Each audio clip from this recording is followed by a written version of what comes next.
Well, Gordon, it's been a long journey, but where did it start?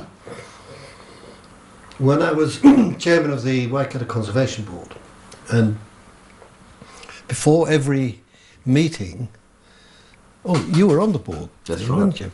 I used to give a little homily about a topic that I thought would set the tone for the meeting.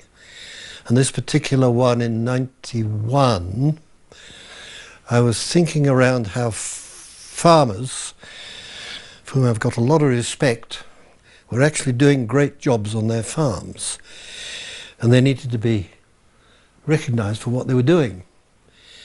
And I said, no, this is an interesting point, I used a different word. I said there needs to be a farm conservation award, because I was on the conservation board.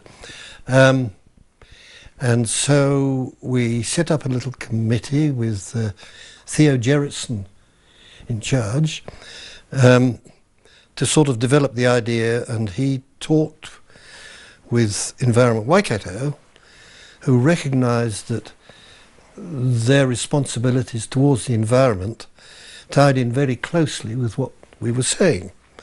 So after a year's work, and I'm always thankful to Theo for all that work, we changed the name to Farm Environment Award, which of course encompasses everything, and set off on this journey.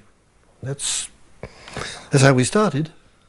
And we wanted something that was all-embracing, with the idea that the environment is not just the pretty things we live in, but it is everything we live in, embraces social, economic, ecological, the lot.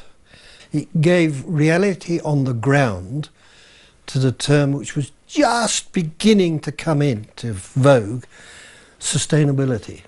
The judges had to include a farmer because, with all respect to other professions, it often takes a farmer to talk to a farmer. You're talking the same language, what I call, you kick the dirt. And you can say things to a fellow farmer that if an authority said it, would really get their backs up. Whereas a fellow farmer can say, God, you've got a bit of a problem down there, haven't you? But then it had to include people from as wide a range of backgrounds as we could manage. It was bloody hard work, but it was fascinating because as you went round, every one of you was looking at utterly different types of farms, vastly different types of farms, and that broadened our horizons. There's no doubt about it. Farmers would say afterwards, I think they still do, gee, that was a great experience. But, you know, I'm doing this differently now. I'd never thought of that. The winning, I think, is only just icing on the cake. It's not the core.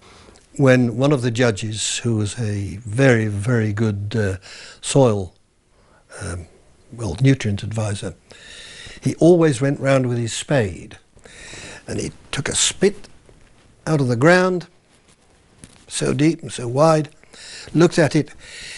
He would talk for half an hour about what he was looking at with a group of farmers around him, absolutely fascinated by what he could read into one spit of soil. Now, that opened a lot of eyes. The difficulty was to try to get people to think, what will be the long-term effect of what I'm doing? It may not be me.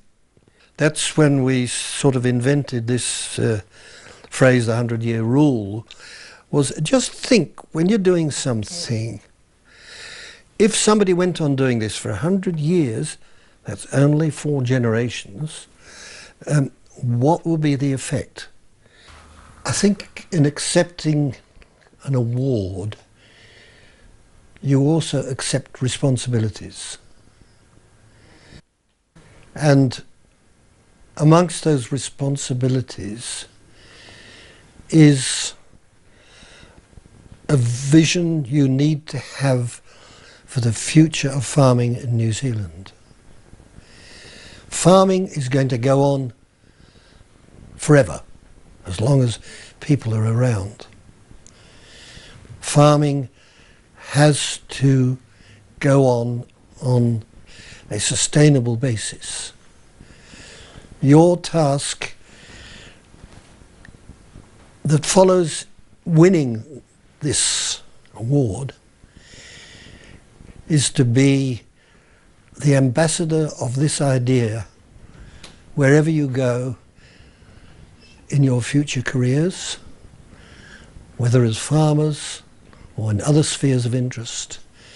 Never forget that you have at the back of your mind that you won an award for sustainable farming in New Zealand.